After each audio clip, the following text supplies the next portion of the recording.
Serangan spektakuler ini tidak hanya mengejutkan dan cepat, tapi terkoordinasi dengan sangat baik. Kira-kira 2.000 tentara dikerahkan untuk serangan ini.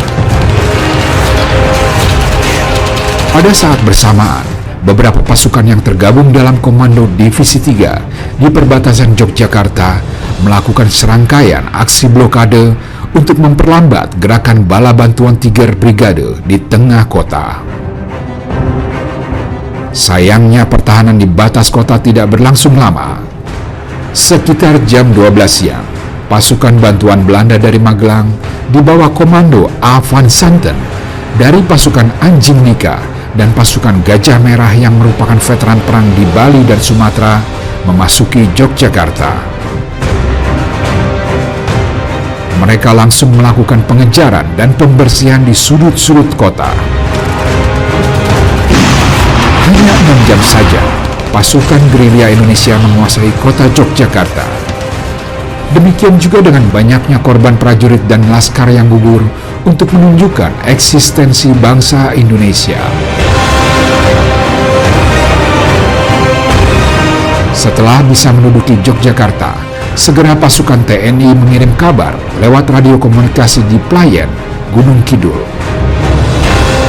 Maka berita TNI berhasil menguasai ibu kota tersebar hingga ke New Delhi. Keberhasilan serangan umum 1 Maret dan gencarnya pesan radio yang terpancar ke seluruh penjuru dunia memberi tekanan besar kepada Belanda.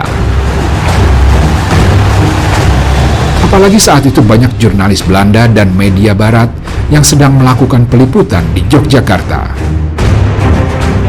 Mereka datang untuk meliput kegiatan Dewan Keamanan PBB yang sedang merancang perundingan antara Indonesia dan Belanda.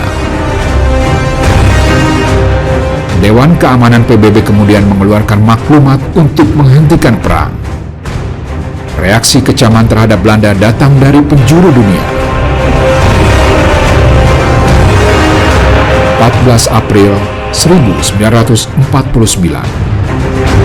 Perundingan antara Indonesia dan Belanda digelar PBB di Hotel Des Indes, Jakarta. Sebagai solusi jalan buntu peperangan yang terjadi pada agresi militer kedua.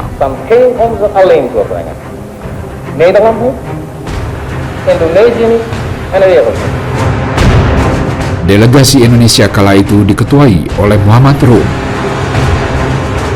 dan delegasi Belanda diketuai oleh Herman van Roya.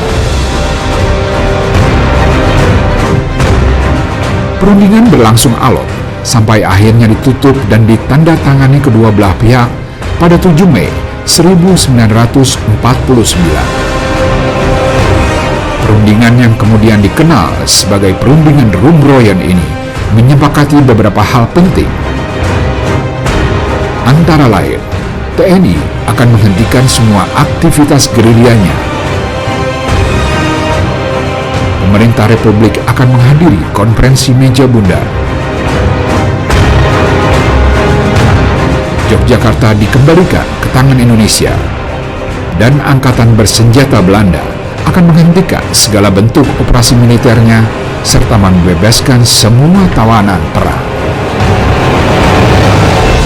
Sederhana bagi Van Royan mengadakan perjanjian karena memang kalkulasi Indonesia itu kalau bisa bertahan terus-menerus itu Belanda pasti kalah. Nah, itulah taktik dari Belanda untuk mengadakan perjanjian supaya dihentikan. Nah, isi dari perjanjian itu adalah satu, menghentikan tembak-menembak atau ceasefire tanggal 7 Mei 1949. Itu nah, satu lagi, sesudah ada ceasefire itu nantinya diikuti oleh namanya konferensi meja bundar. Jadi konferensi meja bundar itu tidak pada Desember 49, tetapi sudah dirancang jauh sebelum itu.